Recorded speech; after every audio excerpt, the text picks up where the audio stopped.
Bonjour, bienvenue à tous, bienvenue sur Patrimonia édition 2025. On va s'intéresser au SCPI et à des petits actifs, les Smart Caps, avec notre invité Ivan Vajic. Bonjour. Bonjour Fabrice. Vous êtes le président fondateur de WeMoReim.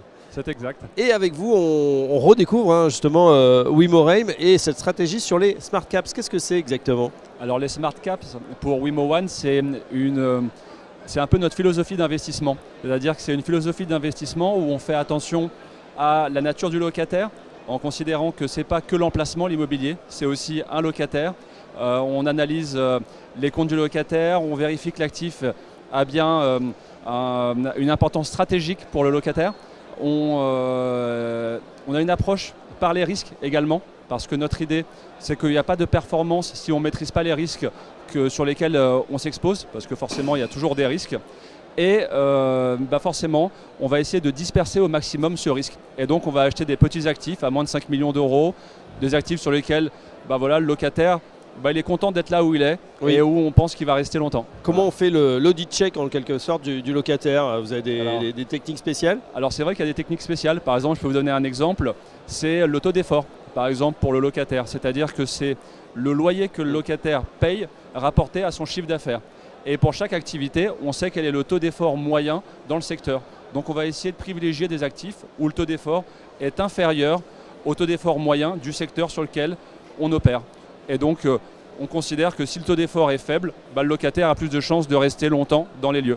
Oui, tout à fait. Ivan, justement, si on décrypte un petit peu la stratégie de WeMo1, où est-ce que vous investissez, sur quel type d'actifs aujourd'hui? Alors aujourd'hui, on investit en France et en zone euro. Aujourd'hui, 80% du patrimoine est situé en Espagne et en Italie. Et sur le long terme, on prévoit d'avoir 75% du patrimoine déployé hors de France. Ensuite, sur les typologies d'actifs, oui, on a vocation à ne pas avoir une seule classe d'actifs à plus de 50% du patrimoine. Donc on est diversifié et opportuniste dans notre démarche. Très bien. Justement, c'est vrai qu'il y a une ruée sur l'étranger, on va dire, ouais, hors France, pour des raisons fiscales notamment. C'est le cas pour vous aussi? On bénéficie de cet aspect aujourd'hui? Tout à fait. On bénéficie de cet avantage fiscal pour les contribuables français. Et en plus, on a une dynamique de marché qui fait que les autres pays européens sont dans une meilleure posture que la France. On l'a vu récemment dans l'actualité, la France emprunte plus cher que l'Italie ou l'Espagne par exemple, oui, et c'est quelque chose de nouveau. Aujourd'hui, c'est un changement de paradigme. On arrive bientôt en fin d'année, voilà, on est à fin septembre sur ce Patrimonia. Est-ce qu'on connaît déjà la zone d'atterrissage au niveau du rendement pour la SCPI? Alors, notre taux de distribution cible en début d'année était à 9,5, 9,5%. Il était évidemment non garanti. On a rehaussé ce taux de distribution cible en cours d'année. On l'a ajusté à 10%. Et aujourd'hui, à courant du mois de septembre, en fait, on va faire mieux que ces 10%. Voilà, une belle performance à deux chiffres, il faut la souligner, c'est assez exceptionnel. Ça veut dire que sur le terrain, les conseillers en gestion de patrimoine, ça y est, ils ont pris le réflexe, ils commencent à vous recommander, ils s'intéressent à ce que vous proposez? Tout à fait. Alors, ce n'est pas le seul élément qu'il faut prendre en compte dans le cadre du choix d'une SCPI. Évidemment, nous, on communique beaucoup plus sur notre taux de distribution cible long terme qui est de 7%.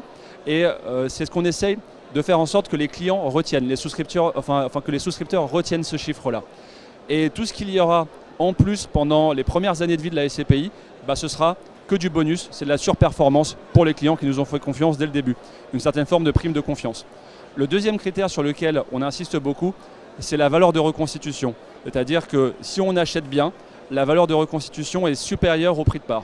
Et dans notre cas, la valeur de reconstitution est à plus 7,8% par rapport au prix de la part.